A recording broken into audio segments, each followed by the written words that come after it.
Salam əziz və hörmətli bacı və qardaşlarımız, xoş gördük sizləri. Deməli, Azərbaycandan qalxacaq fitnə və İran mərkəzliliyi ilə bölgəmizdə, yəni Qərbi Asiya bölgəsində və dolayısıyla da dünyanın qəlbi və mərkəzi olan strateji yerlərdə, strateji bölgələrdə yaradılan yeni dünya nizamı və bunu qəbul edənlər və etməyənlər, bunlara hansı aqibət gözləyir daha doğrusu. Deməli, iki bəhsi ki, ikisi də bir-birinə möhkəm əlaqəlidir, qısa şəkildə siz əzizlərin xidmətinə çatdırmaq istəyirdik. Hadisələrin gedişatı indiyə qədər detalları ilə verdiyimiz təhlillərdə də izləmisiniz və verdiyimiz ehtimallar ki, artıq döyüşün qığılcımları görünür, bu barədə danışmışıq. İşi o yerə gətirib çıxardıb ki, İran Hormuz boğazı mərkəzliliyi ilə və daha sonra ikinci Livan məsələsi ilə qarşı tərəfin boğazını möhkəm şəkildə sıxıb, sözün həqiqi mənasında. Amma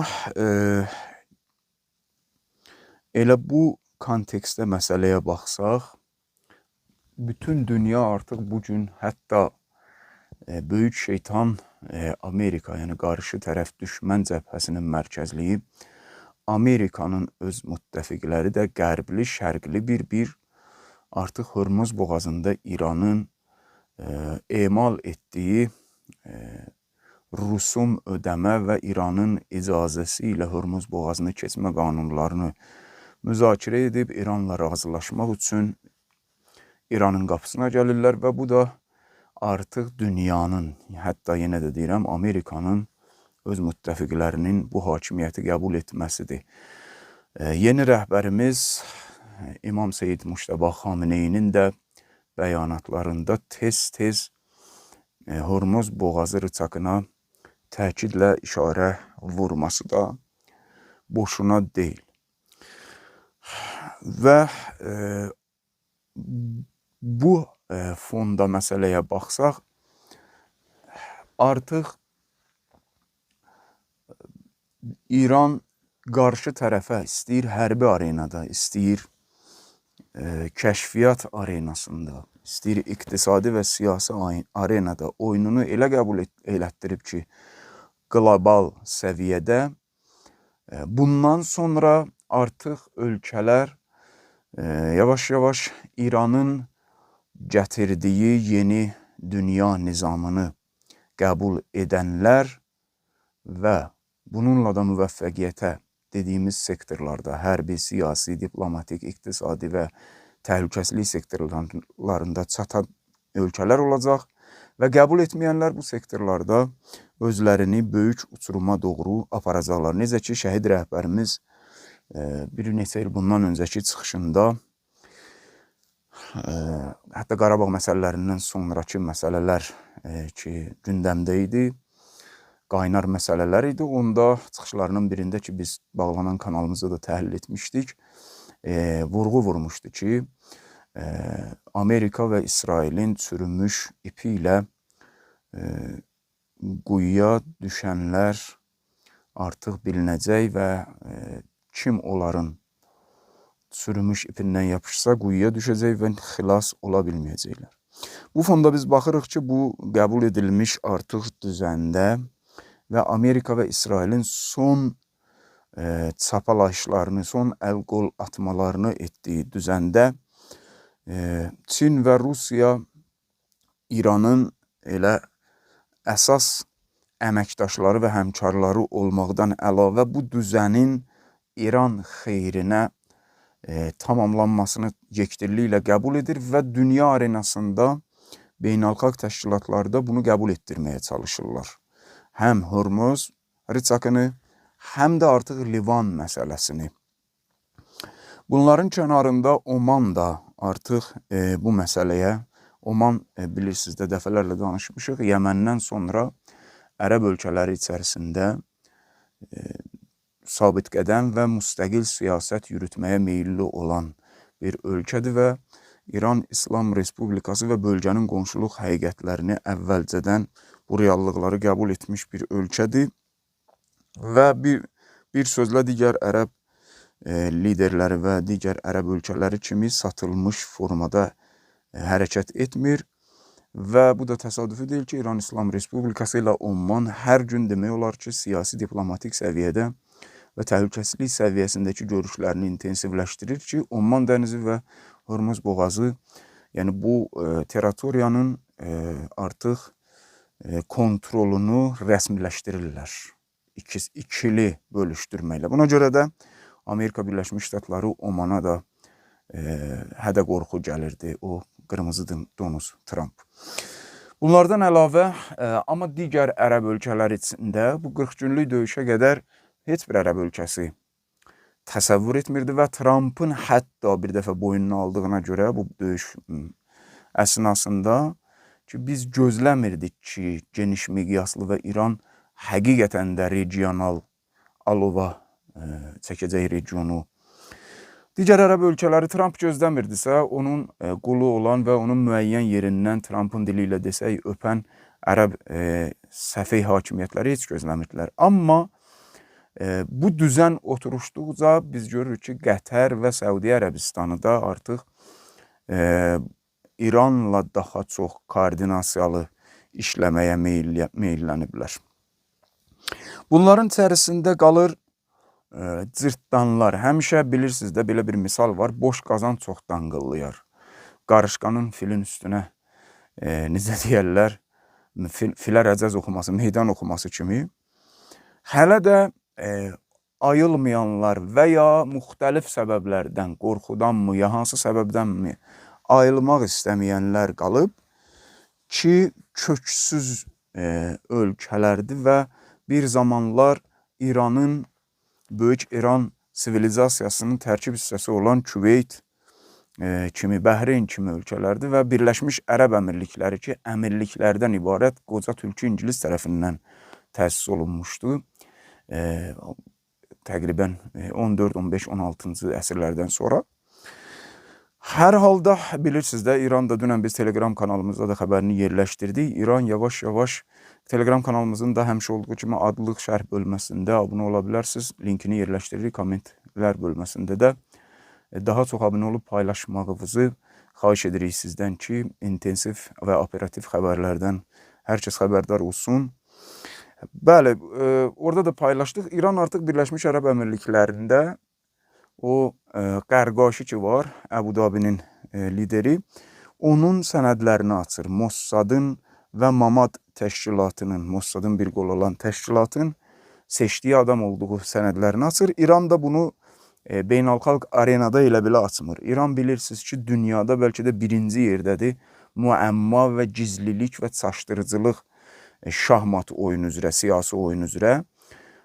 Buna görə də hələ İranın heç bir sektorundan, məsələn, məxsusən təhlükəsizlik, kəşfiyyat, hərbi arenasından və siyasi arenasından ən gizli diplomatik və kəşfiyyat oyunu oynayan böyük hegemonlar belə tam şəkildə İrandan baş aça bilmir. Gizlilik məsələsi, məxfilik məsələsində İran demək olar ki, nömrə 1-dir. Buna rəğmən İran əgər bugün Birləşmiş Ərəb Əmirliklərinin, bu Qərqaşinin, Mossadın bir qolu olan Mamad təşkilatının adamı olduğunu açırsa, bu yaxın gələcəkdəki ehtimalı daha da çoxalan son toqquşmada həqiqətən də Ərəb Əmirliklərinin taleyinin İran və müqavimət cəbhəsi tərəfindən bir dəfəlik həll olacağına işarədir. Qalır Küveyt və Bəhreyn. Bəhreyn ki, İran şahı o vaxtı verdi ingilislərə, Küveyt də o cümlədən ondan öncə səhv eləmirəmsə İranın tərkibindən ayrılan hissələrdəndir. Hər halda bu məsələ ilə bağlı Muhsin Rızai iki məsələ ilə bağlı, biri bu məsələ və biri də digər məsələ ilə bağlı ritorik və çox müstəsna əhəmiyyətə malik olan və bu günlərdə İranın düzəninin və nizamının oturuşduğu halda verilən bir açıqlaması var idi. Dünən axşam İranın rəsmi televiziyası ondan müsahibə götürdü bir məclisdə, bir mərasim idi. Qədirxon filan bu mərasimlərlə birlikdə.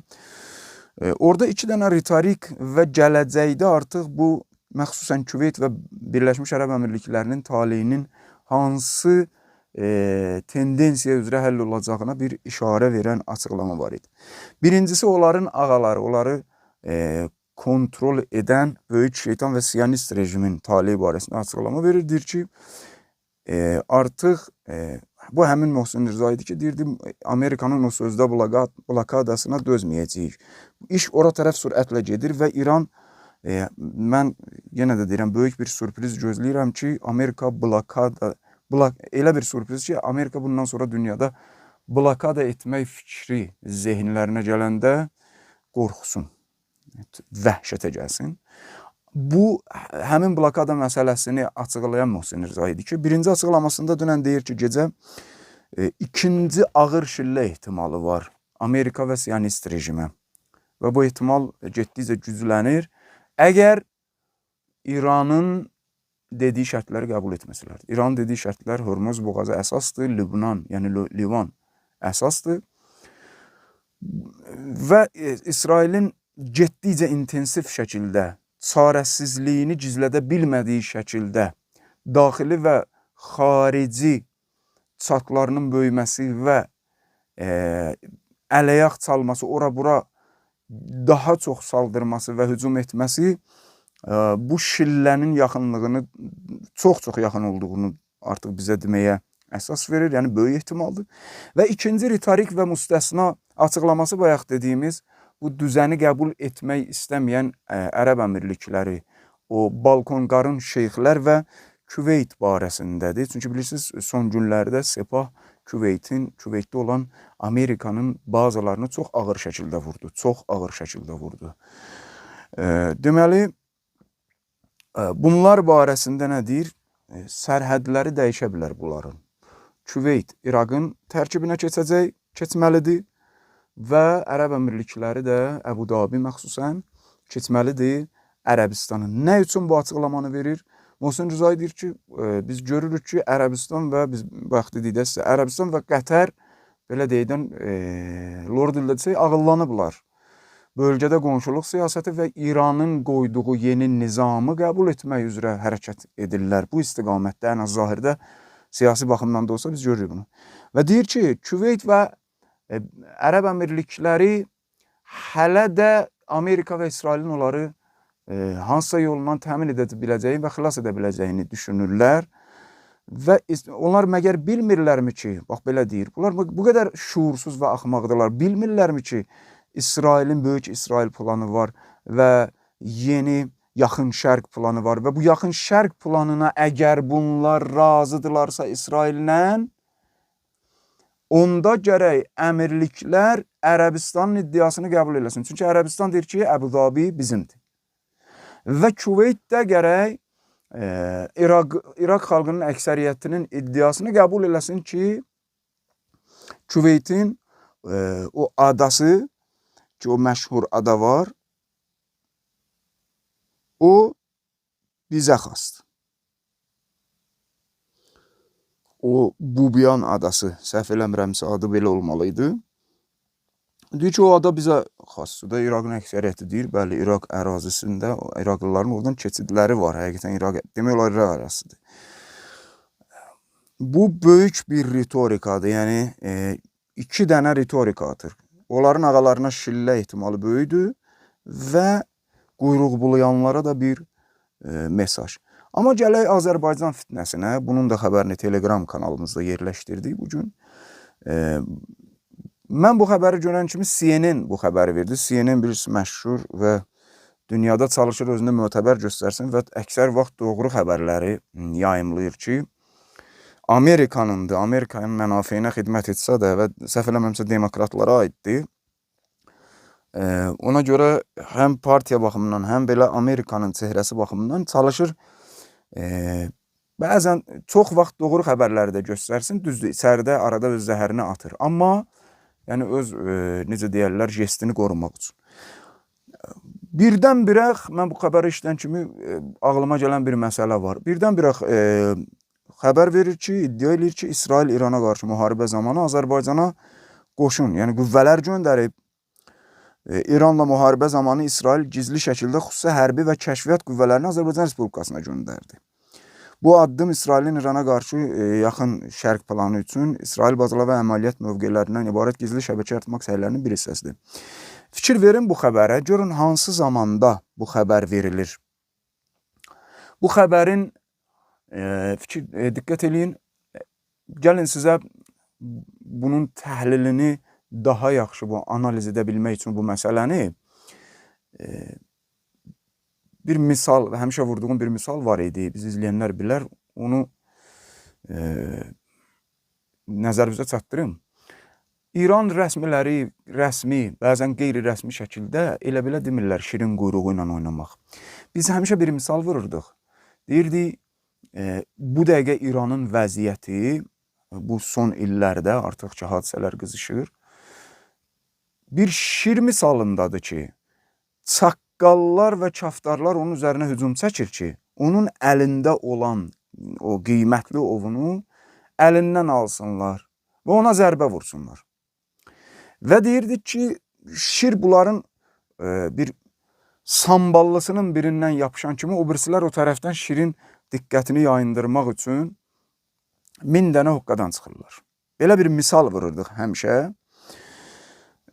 Bu misalı gətirirdik həmişə bəzi son illərdə, məxsusən son 4 ildə İranda şəhid rəisinin zamanından bəri şiddətlənən bəzi xarici kəşfiyyat orqanlarının da əli olan ixtişaşlar, terrorizmlər ki, necə deyərlər, dizayn edilirdi.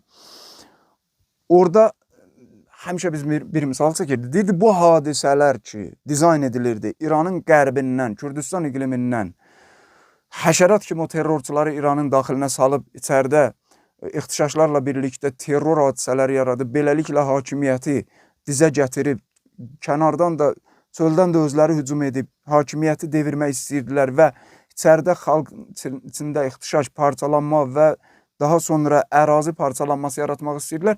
Nə vaxt ki, bu qərb, İraq tərəfdən, Kürdistan iqlimindən addım atmaq istəyirdilər, İran içində ixtişaş yaradanda, Azərbaycan tərəfdən ya Əliyevin özü vasitəsilə, ya hakimiyyət orqanları vasitəsilə, ya trollar vasitəsilə, ya da Azərbaycana aid xəbərlərlə İsrail və Amerika şəbəkələri Azərbaycan tərəfdən qızışdırmaq istəyirlər. Yəni, sanki İranın başını Azərbaycan tərəfə qatıb, burada öz işlərini görmək istəyirlər. Və bizə həmişə deyirdik ki, İran mərkəzi, yəni Siyonist xərçəng şişini qərbində, İranın öz qərbi tərəfində və Kürdistan iqlimi ki, Mossadın at oynadan yeri idi, oranı və bu günləri Fars körfəzindəki rıçaqını istifadə etdikcə və bunları boğduqca, əvvəldə ona görə dedim, ən azı 2 dənə rıçaq bu düzən yaradaraq əlində saxlayıb İran və onları təhmil edir. Livan və Hormuz məsələsindəki hər iki məsələdə bunları çox pis sındırıb. Və bunlar da həmin rıçaqlardan əks istifadə eləmək istəyirlər. Alternativ axtarırlar, görürlər ərəblərin içindən bir şey çıxarda bilmirlər. Həmişə nə deyirdik? O tərəf, mərkəz sıxıldıqca qərb və cənub-qərb hissəsi İran onları sıxdıqca orada Qafqaza, İranın şimalında İranın fikrini yayındırmaq cəhdləri məsələsi var. İndi baxın, CNN görün hansı zaman dilimində bu xəbəri paylaşır. Biz demirik bu xəbər yalandır. Biz bilirik ki, Azərbaycanın hökumət strukturalarında, təhlükəsizlik orqanlarında, hətta hərbi orqanlarında bunların nüfuzu var. Bunlar hoqqa çıxartmaq istəyir. Hətta CNN-in verdiyi xəbərlərdən artıq xəbərlərdə İranın bəzi rəsmiləri toxunub buna. Mənuç Ermudtəkidən tutun, digərlərinə qədər, vilayətiyə qədər ki, biz bilirlər ki, Azərbaycan tərəfdən koordinatlar görsənib, bəzi addımlar atılıb. Bu heç. İran bundan artığına qaildir. Amma Nə üçün CNN bu arada bunu deyir? Bax, buna diqqət eləmək lazımdır. Nə üçün CNN, Amerikanın kanalı, İsrailin Azərbaycandakı kəşfiyyat orqanlarının müharibə üçün bura gətirildiyini, Azərbaycana gətirildiyini niyə deyir? Və bu anda deyir. Məgər əvvəlcədən yox idi mi? Bu bir. İkincisi, gizlindirsə bunu niyə deyir? Amerika, İsrailin atası Amerika. Bəli, dediyimiz həmin oyun, şir oyunu.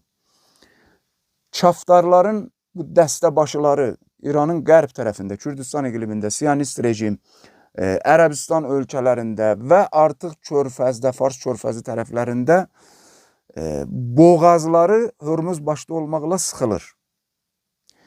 Orada bəzi hərəkətlər eləməyə çalışırlar, görürlər cavab vermir. Amerika istəyir, adiləşdirsin bu halı. 2 dənə hərəkət eləyir, İran 5 qat cavab verir. Yerlə yeksan eləyir. Görür, yox, adiləşdirə bilməyəcəyik. İranın fikrini hara yayındırmaq lazımdır və ictimai fikir dalğası yaratmaq lazımdır. Çünki CNN bunu ingiliscə verir.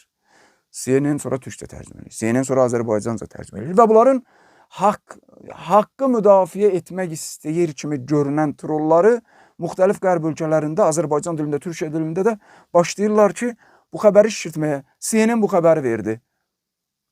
Bəli, güya biz bilmirik Azərbaycanda məsələ nədir. Amma həmin o şir misalındakı kimi İran deyir ki, bunu yuxuda da görmərsiniz. Fikrimizi Azərbaycan tərəfə, Qafqaz tərəfə vaxtından əvvəl yayındırız. Hər şeyin öz zamanı var. Necə ki, bu tərəfdə sizə sürprizlər oldu. Azərbaycan tərəfdə bundan betər xəyalını etmədiyi sürprizlər olacaq. Amma o tərəfin canı mən İran olaraq bilirəm ki, bax, burada tutduğum boğazınızdadır, Hörmüzdadır, Siyonist rejimin artıq çarəsiz hala düşməsindədir. Hətta Hizbullahın onu çarəsiz hala salmağındadır. Yəmənin əlində olan çoxlu rıçaqlardadır ki, biri də Babülməndəb rıçaqıdır. Buradadır sizin canınız ki, bu canınızı alandan sonra, burada sizin başınıza oyuna gətirəndən sonra Qafqazda sizə xoş rəqsli eləyənlərə böyük sürprizlər öz zamanında yerinə yetiriləcək. Görəcəklər inşallah. Buna görə də fikir verin, hansı zamanda edirlər? Bax, bir boğazlarını sıxıldıqları zamanda, bir də fikir verin, xəbərləri bir-birinin arxasınca qoyun. Son proqramlarda da danışmışdıq. Son günlərdə Ermənistanda bunlar öz nüfuzunu artırmağa çalışır. Tramp koridoru bəhanəsi ilə, ora müxtəlif qüvvələr gətirib yığma bəhanəsi ilə və s. və s. Amma bugünün döyüşü siyasi, diplomatik, kəşfiyyat, təhlükəsizlik, sayberi, yəni kiber, elektron müharibədən və isti müharibədən ibarət hibridi, tərkibi və çox mürəkkəb müharibədir. Allahu Əkbər prinsipi ilə inqilab edən və idarə olunan İslam Cumhuriyyəti İran nizamı da bunu çox gözəl bilir. Sübh yaxındır, sizləri sübhün sahibinə əmanət edirik.